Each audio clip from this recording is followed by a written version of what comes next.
Greetings, Irv here. How you doing? I hope you're doing well. I hope things are going good for you. In this video, I want to talk about, I want to do some relapse prevention education. And in this video, which is a part of my relapse prevention video series, I want to talk about what is relapse. If you are in the process of getting sober, and you're also in the process of trying to find long-term change in your life. That means not just being sober, but also recovering. I'm going to talk about what is relapse. And I'll ask you that. When I say the word relapse, what is it that you think of? Relapse usually means that you have returned to a previous behavior, an old state of being, something that you have quit or moved on from or changed. You've gone back and you've started doing that thing again. In recovery terms, in substance use terms, that means that you have partaken of a mind-altering, emotionally changing substance. Typically your substance of choice, the thing that it is that you have worked hard to not do, you have done. Now, change is an interesting thing. When you're trying to change yourself, you have to do it with a clear mind. So you have to be sober. And I did a video on what sober means. But when we're talking about change, we're talking about a little thing called the stages of change.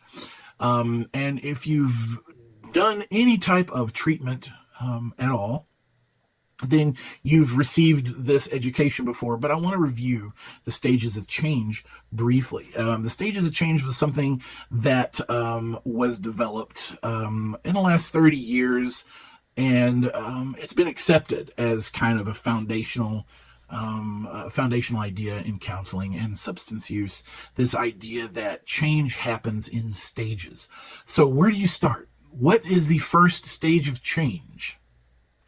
Well, you have to admit that you need to make a change. So we call the first stage pre-contemplation, which means it comes before the contemplation stage. It's not very inventive of a title, but it is what it's called, pre-contemplation. This means that you're not even contemplating change. It's not in your head.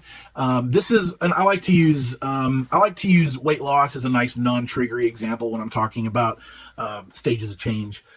So this is when you need to lose a bunch of weight. It's affecting your health, your life, your work, your relationships. It's affecting all areas of your life. You're getting too big for your car. It's affecting your living space. It's affecting everything, but you don't know. This is the point at which you go to Walmart because your clothes shrunk, right? Typically in this stage, there's a lot of finger pointing. The person who is in a pre-contemplation stage of change is blaming other people because it can't be my fault. I don't have a problem. So that's kind of pre-contemplation. You're not committed at all to making a change, and you probably are only at most vaguely aware there's a problem. But the key is that there is no commitment whatsoever, no intention of changing a behavior. Contemplation is the next stage of change. Contemplation is where now you're aware there's a problem because you went down to Walmart to buy new clothes and you discovered they know that you're already wearing the largest size that Walmart offers. Okay. And suddenly you realize, oh crap, I got a problem. Maybe this is the moment where you went to the doctor's office and you stepped on the scale and you saw that super huge number because you haven't stepped on a scale in 10 years because you weren't aware there was a problem and you didn't care. There's any number of things that could happen to make you aware that there's a problem. And sometimes, for some of us, it has to be major. So you become aware there's a problem, but you're still not committed to taking a change. You know there's an issue, but you haven't said, I've got a problem, I need to do something. The next stage is called preparation. I like to call this the planning stage, and I often say planning stage accidentally, but it's officially called preparation. This is where you're like, okay, not only do I need to do something, but I need to come up with an idea. So you decide you need to lose weight, right? So it's a lot like substance use. You got to figure out, how am I going to do this? Am I going to do it on my own? Do I want to go seek medical treatment? Do I want to get counseling?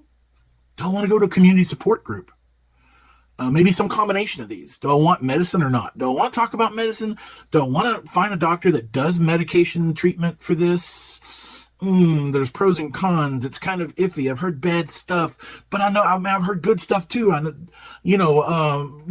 Most people know somebody that's on some type of treatment medication for weight loss or for substance use.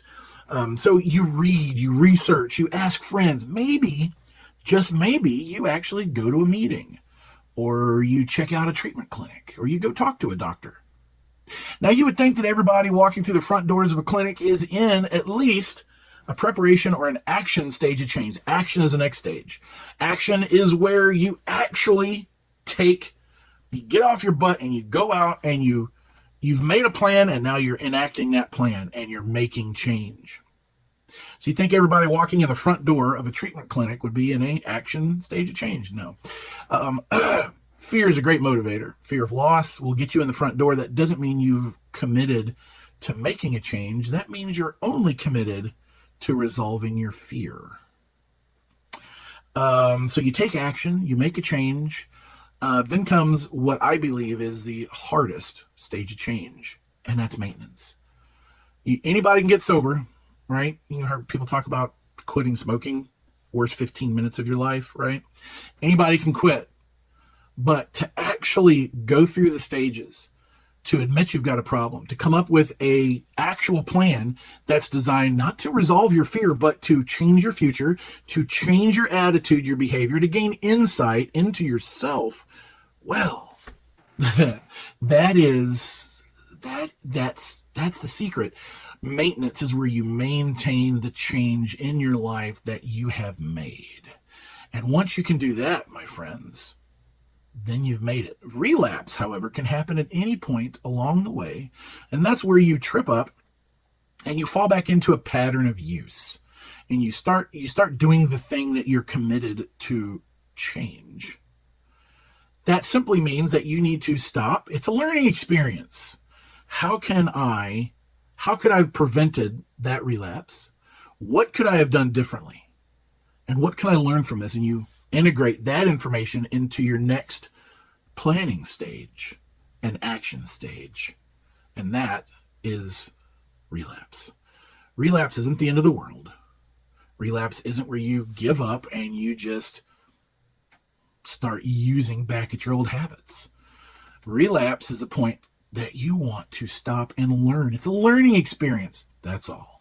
That's what relapse is. Guys, thanks for watching. If you like this video, there should be a playlist right there with all of the videos in my relapse prevention series here on this YouTube channel. I appreciate it, everybody. Enjoy the rest of your week. Keep fighting the good fight, and I'll see you in the next video.